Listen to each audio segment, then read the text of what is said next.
प्यारे बच्चों नमस्कार। सरस्वती शिशु मंदिर SSM के YouTube चैनल पर आप सभी का स्वागत है। आज के इस वीडियो में हम क्लास 10th साइंस विषय के 30 महत्वपूर्ण ऑब्जेक्टिव प्रश्नों को डिस्कस कर रहे हैं और यह हमारा 30 महत्वपूर्ण प्रश्नों का पार्ट नंबर 5 है। तो चलिए बिना किसी देरी के आज के इस वीडियो को शुरू करते हैं। आपसे रिक्वेस्ट है कि वीडियो को पूरा देखिए ताकि इस वीडियो में से परीक्षा में आने वाले महत्वपूर्ण प्रश्न आप अच्छे से परीक्षा में कर सके, इसलिए आपको इस वीडियो को पूरा देखना है। वीडियो अगर आपको अच्छा लगे तो वीडियो को लाइक करिए, अपने दोस्तों तक इस वीडियो को शेयर कर दीजिए। इसी प्रकार के नए वीडियो पाने के लिए चैनल को सब्सक्राइब कर लीजिए। चलिए आज के इस वीडियो को शुरू करते हैं।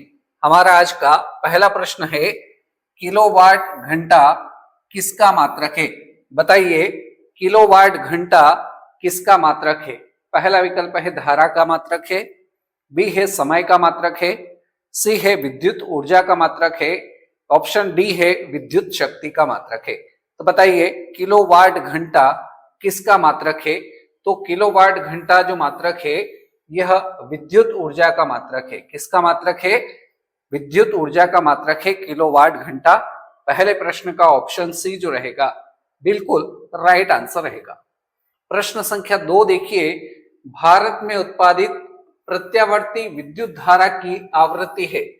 भारत में उत्पादित प्रत्यावर्ती विद्युत धारा की जो आवृत्ति है वो कितनी है? तो 50 हर्ट्ज है। ऑप्शन नंबर ए हमारा सही आंसर रहेगा। अगला प्रश्न देखेंगे, प्रश्न संख्या 3। प्रश्न क्रमांक 3 है, हार्मोन स्त्रावित होता है। हार्मोन जो है वो किस ग्रंथि से स्त्रावित होता है? पहला विकल्प है अंतःस्त्रावी ग्रंथि से, बी है बहिस्त्रावी ग्रंथि से, सी है नलिका ग्रंथि से, डी है इनमें से कोई नहीं। तो बताइए हार्मोन जो है यह किस ग्रंथि से स्त्रावित होता है? तो आपको याद रखना है हार्मोन जो है यह अंतःस्त्रावी ग्रंथि से स्त्रावित होता है। ऑप्शन नंबर ए जो रहेगा तीसरे प्रश्न का बिल्कुल राइट आंसर रहेगा। प्रश्न संख्या 4 है, किसी उदासीन विलयन का पीएच मान कितना होता है? बताइए कोई अगर उदासीन विलयन है तो उसका पीएच मान कितना होता है? 8 होता है, 7 होता है, 9 या फिर 5? तो इस प्रश्न का सही आंसर क्या होगा? तो किसी उदासीन विलयन का जो पीएच मान होता है वो प्यारे बच्चों कितना होता है? 7 होता है। उदासीन विलयन का जो पीएच मान होता है वो कितना होता है? 7 होता है। बी ऑप्शन हमारा एकदम करेक्ट आंसर रहेगा। अगला प्रश्न देखेंगे, प्रश्न संख्या 5। मुंह साफ करने के लिए किस प्रकार का मंजन का व्यवहार करना चाहिए? मुंह साफ करने के लिए किस प्रकार का मंजन का व्यवहार करना चाहिए? तो यहाँ पर क्षारकीय दंत मंजन का व्यवहार करना चाहिए। विकल्प बी जो रहेगा 5वें प्रश्न का एकदम सही उत्तर रहेगा। अगला प्रश्न देखेंगे, प्रश्न संख्या 6।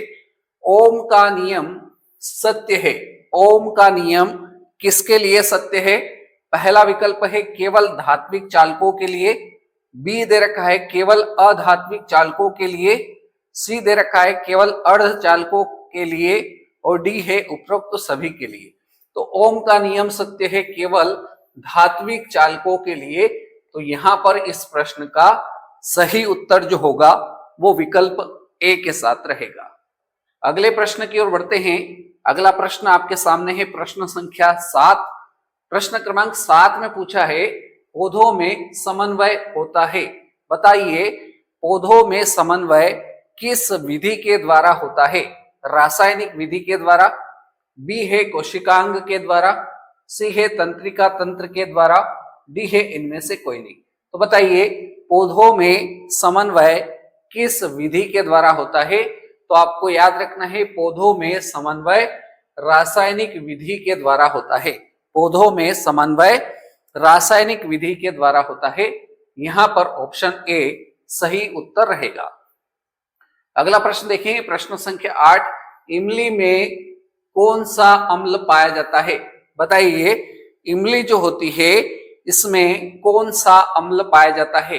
ऑक्जेलिक अम्ल, सिट्रिक अम्ल, टार्टरिक अम्ल या फिर लैक्टिक अम्ल। तो बताइए इमली में कौन सा अम्ल पाया जाता है? तो इमली में जो अम्ल पाया जाता है वो टार्टरिक अम्ल पाया जाता है। इमली में कौन सा अम्ल पाया जाता है? टार्टरिक अम्ल पाया जाता है। ऑप्शन नंबर सी सही उत्तर रहेगा। अगला प्रश्न देखेंगे, प्रश्न संख्या 9। चींटी के डंक में कौन सा अम्ल है? चींटी के डंक में कौन सा अम्ल है? तो आपको याद रखना है चींटी के डंक में फार्मिक अम्ल या इसको मेथेनोइक अम्ल भी कहा जाता है। तो इसका सही उत्तर option number A correct answer रहेगा। अगले प्रश्न की ओर बढ़ते हैं, प्रश्न संख्या 10। प्रश्न संख्या 10 में पूछा है विद्युत चुंबकीय प्रेरण की खोज किसने की थी? बताइए विद्युत चुंबकीय प्रेरण की खोज किसने की थी? फेराडे ने की थी, मैक्सवेल ने की थी, एम्पियर ने की थी या फ्लेमिंग ने की थी? तो यहां पर विद्युत चुंबकीय प्रेरण की जो खोज की थी वो फेराडे ने की थी। किसने की थी?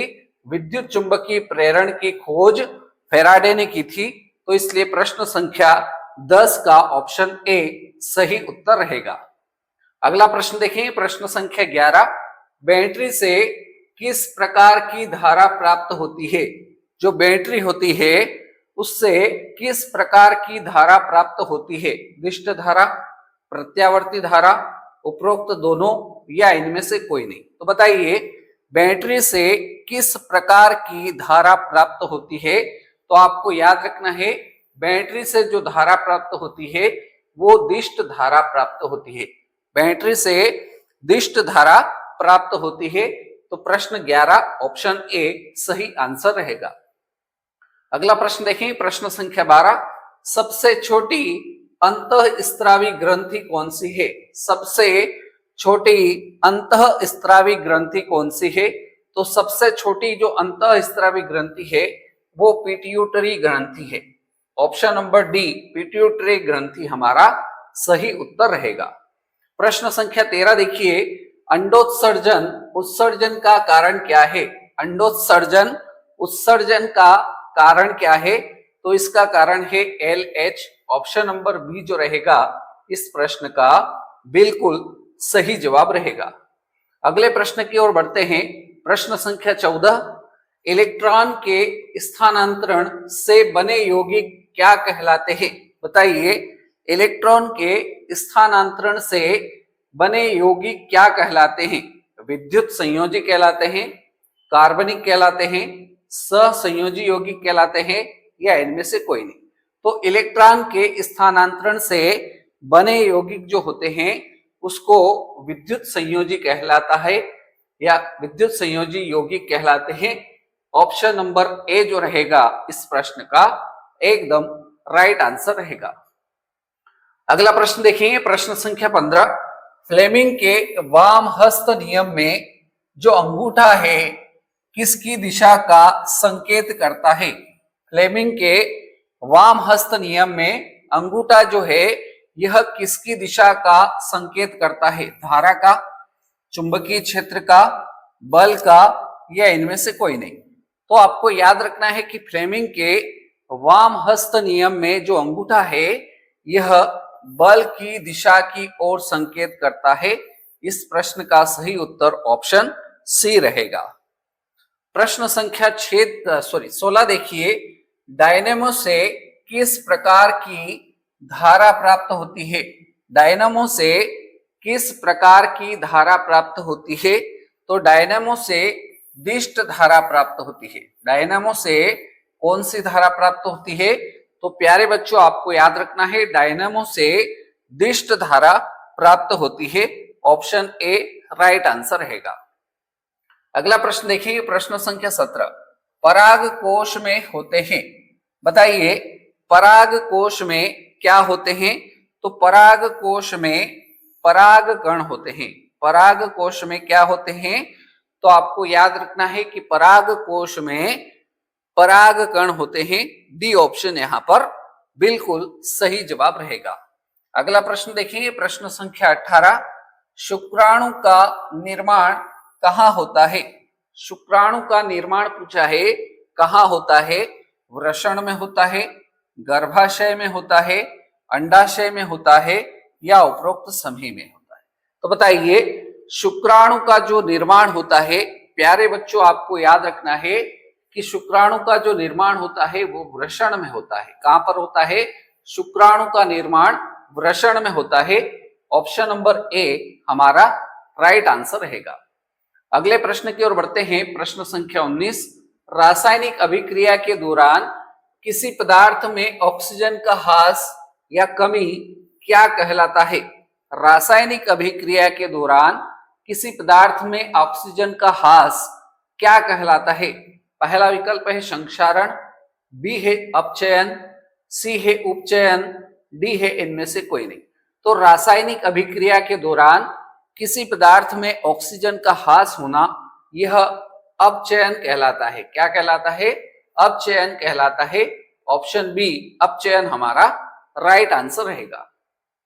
अगला प्रश्न देखें, प्रश्न संख्या 20, वायुरोधी बर्तनों में खाद्य सामग्री रखने से उपचयन की गति हो जाती है। वायुरोधी बर्तनों में खाद्य सामग्री रखने से यहां पर उपचयन की गति पूछी है। अति तीव्र हो जाती है, धीमी हो जाती है, तीव्र होती है या फिर बराबर रहती है? तो आपको याद रखना है, वायुरोधी बर्तनों में खाद्य सामग्री रखने से उपचयन की जो गति होती है वो धीमी हो जाती है। क्या हो जाती है? गति धीमी हो जाती है। ऑप्शन बी राइट आंसर रहेगा। प्रश्न संख्या 21 देखिए, घरेलू विद्युत परिपथ में उदासीन तार का रंग कैसा होता है? बताइए, घरेलू विद्युत परिपथ में जो उदासीन तार होता है उसका रंग कौन सा होता है? लाल होता है, हरा होता है, काला होता है या फिर पीला रंग होता है? तो घरेलू विद्युत परिपथ में उदासीन तार का रंग जो होता है, प्यारे बच्चों याद रखना है, उसका रंग काला होता है। उदासीन तार का रंग कैसा होता है? काला रंग होता है। सी ऑप्शन यहां पर राइट आंसर रहेगा।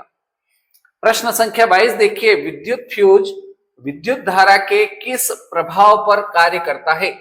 विद्युत फ्यूज विद्युत धारा के किस प्रभाव पर कार्य करता है? उसमें प्रभाव पर, चुंबकीय प्रभाव पर, रासायनिक प्रभाव पर या इनमें से कोई नहीं? तो विद्युत फ्यूज जो है यह विद्युत धारा के ऊष्मीय प्रभाव पर कार्य करता है। हमारा राइट आंसर जो होगा ऑप्शन नंबर ए के साथ रहेगा। चलिए आगे बढ़ते हैं अगले प्रश्न की ओर। प्रश्न संख्या 23, निम्नलिखित में से कौन नेत्र का रंगीन भाग होता है? बताइए, यहां पर आपको बताना है कि नेत्र का रंगीन भाग कौन होता है। तो इसका राइट आंसर हो जाएगा, नेत्र का रंगीन भाग जो होता है प्यारे बच्चों कॉर्निया होता है। नेत्र का रंगीन भाग क्या होता है? कॉर्निया होता है।